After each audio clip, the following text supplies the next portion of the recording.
কালো টাকা সাদা করার সুযোগ, কর ফাঁকি প্রদানকারীদের পুরস্কৃত করছে। পুঁজিবাজারে সাধারণ বিনিয়োগকারীগণ অবহেলিতই থেকে গেলেন। বিএনপি অভিযোগ করেছে, অন্তর্বর্তীকালীন সরকার জনগণ ও রাজনৈতিক দলগুলোর মতামত ছাড়াই নতুন অর্থবছরের বাজেট প্রণয়ন করেছে। দলের স্থায়ী কমিটির সদস্য আমির খুসরু মাহমুদ চৌধুরী গুলশানে বিএনপি চেয়ারপারসনের কার্যালয়ে এক সংবাদ সম্মেলনে এই অভিযোগ করেন। একমুখীভাবে বাজেট তৈরি করেছে। আমির খুসরুর ভাষায়, সমাজের বিভিন্ন শ্রেণী পেশার মানুষ, বিশেষজ্ঞ, ব্যবসায়ী এবং তরুণদের মতামত নিয়ে একটি সমন্বিত বাজেট প্রণয়ন করা যেত, কিন্তু সেই সুযোগ নেওয়া হয়নি। ফলে বাজেট হয়ে গেছে পুরনো ধারার চিন্তাশূন্য এবং সাধারণ মানুষের প্রতিনিধিত্বহীন। তিনি বলেন, বিএনপি সরকারে এলে বাজেট হবে বিনিয়োগ ও কর্মসংস্থানে উৎসাহ দেয়। শিক্ষা, স্বাস্থ্য, কৃষি এবং ছোট উদ্যোক্তাদের অগ্রাধিকার দেওয়া হবে।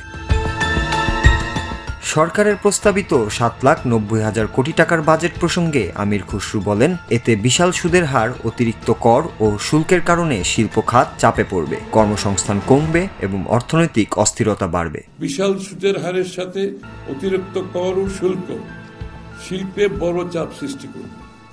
বিশেষ করে উৎপাদনশীল খাতগুলো ক্ষতিগ্রস্ত হবে।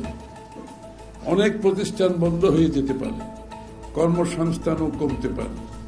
মধ্যম ও নিম্ন মধ্যবিত্ত শ্রেণীর উপর আর্থিক চাপ বাড়লে অর্থনৈতিক অস্থিরতা বাড়তে পারে।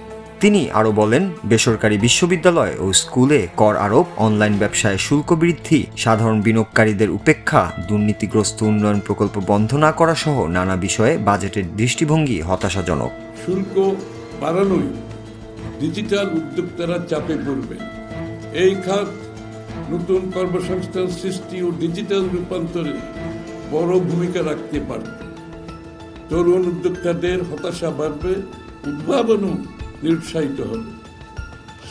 অনলাইনের উপর যখন আজকে পুরো একটা সারা বিশ্বে একটা বড় ধরনের প্রত্যেকটি সরকার জোর দিচ্ছে, সেখানে বাংলাদেশে শুল্কের এটার উপর শুল্ক বাড়ানো হচ্ছে।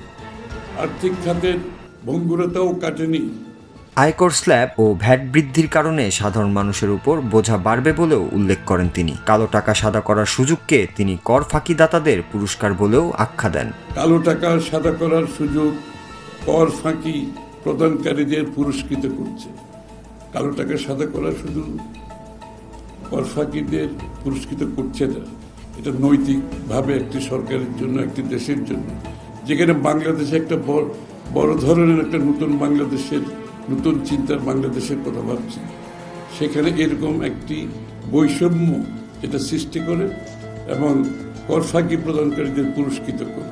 বিএনপির দাবি, বর্তমানে মূল্যস্ফীতি ডাবল ডিজিটে পৌঁছেছে, আয় না বাড়লেও খরচ বেড়েছে।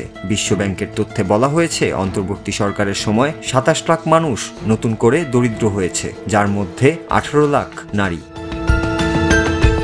সামাজিক নিরাপত্তার বরাদ্দ বাড়ানোর কথা বলা হলেও তা অপর্যাপ্ত বলে দাবি করেন আমির খুসরু। জিডিপি প্রবৃদ্ধির সরকারি হিসাবকে তিনি অবাস্তব ও কাগুজে বলেও উল্লেখ করেন। সংবাদ সম্মেলনে বিএনপির অন্যান্য শীর্ষ নেতারাও উপস্থিত ছিলেন।